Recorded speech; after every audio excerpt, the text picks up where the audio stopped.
Coming up on 5 Minute News.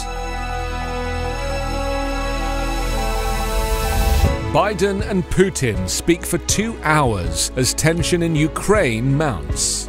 Trump judge blocks vaccine mandate for federal contractors. And Germany's Angela Merkel steps down after 16 years.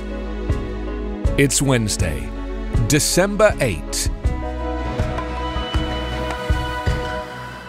I'm Anthony Davis. For over 2 hours, President Joe Biden and Russia's Vladimir Putin squared off in a secure video call on Tuesday as the US president put Moscow on notice that an invasion of Ukraine would bring enormous harm to the Russian economy. The highly anticipated call between the two leaders came amid growing worries by the US and Western allies about Russia's threat to its neighbor. Putin came into the meeting seeking guarantees from Biden that the NATO military alliance will never expand to include Ukraine, which has long sought membership. The Americans and their NATO allies said in advance that Putin's request was a non-starter. There appeared to be no immediate breakthroughs to ease tension on the Ukraine question, as the US emphasized a need for diplomacy and de-escalation and issued stern threats to Russia on the consequences of an invasion.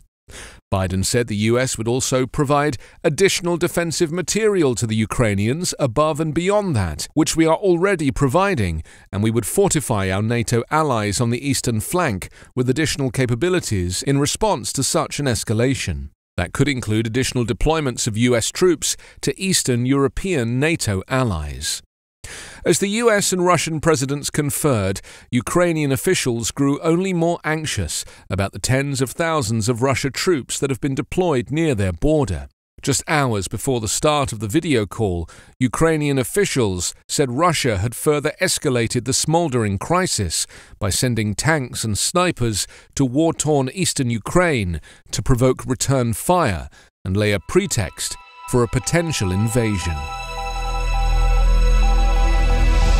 A federal judge appointed by Donald Trump on Tuesday blocked President Joe Biden's administration from enforcing a COVID-19 vaccine mandate for employees of federal contractors, the latest in a string of victories for Republican-led states pushing back against Biden's pandemic policies despite the pandemic.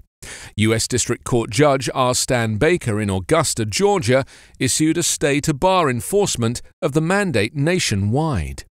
The order came in response to a lawsuit from several contractors and 7 states: Alabama, Georgia, Idaho, Kansas, South Carolina, Utah, and West Virginia. It applies across the U.S. because one of those challenging the order is the trade group Associated Builders and Contractors, whose members do business nationwide. A White House spokeswoman said the Justice Department would continue to defend the mandate. The reason that we propose these requirements is that we know they work and that we are confident in our ability legally to make these happen across the country, White House Press Secretary Jen Psaki said at Tuesday's briefing. Preliminary evidence indicates that the Omicron variant of the coronavirus has a higher degree of transmissibility but is less severe, Dr. Anthony Fauci said on Tuesday. However, scientists say they have identified a stealth version of Omicron that cannot be distinguished from other variants using the PCR tests that public health officials deploy to gain a quick picture of its spread around the world. More data is expected next week, but Dr. Fauci said it will take a few weeks to reach any definitive conclusions. Angela Merkel has stepped down as leader of Germany after 16 years. She became Germany's first female chancellor on November 22, 2005. Over nearly 2 decades, she was credited with raising Germany's profile and influence, working to hold a fractious European Union together, managing a string of crises, and being a role model for women around the world. Now that near-record tenure has ended with her leaving office at the age of 67, to praise from abroad and enduring popularity at home. Her designated successor, Olaf Scholz, is expected to take office today. Merkel, a former scientist who grew up in communist East Germany, is bowing out about a week short of the record for longevity held by her one-time mentor Helmut Kohl, who reunited Germany during his 1982 to 1998 tenure.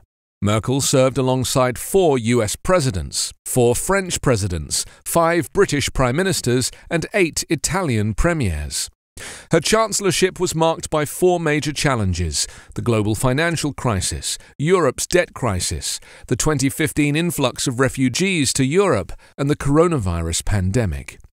She was steadfast in pursuing multilateral solutions to the world's problems, a principle she set out at a military parade in her honor last week. The global financial crisis and the migrant influx made clear how much we depend on cooperation beyond national borders, and how indispensable international institutions and multilateral instruments are to be able to cope with the big challenges of our time, Merkel said, identifying those as climate change, digitization, and migration. You can subscribe to 5-Minute News on YouTube with your preferred podcast app. Ask your smart speaker or enable 5-Minute News as your Amazon Alexa flash briefing skill. Subscribe, rate and review online at 5minute.news. 5-Minute News is an Evergreen podcast covering politics, inequality, health and climate, delivering independent, unbiased and essential world news daily.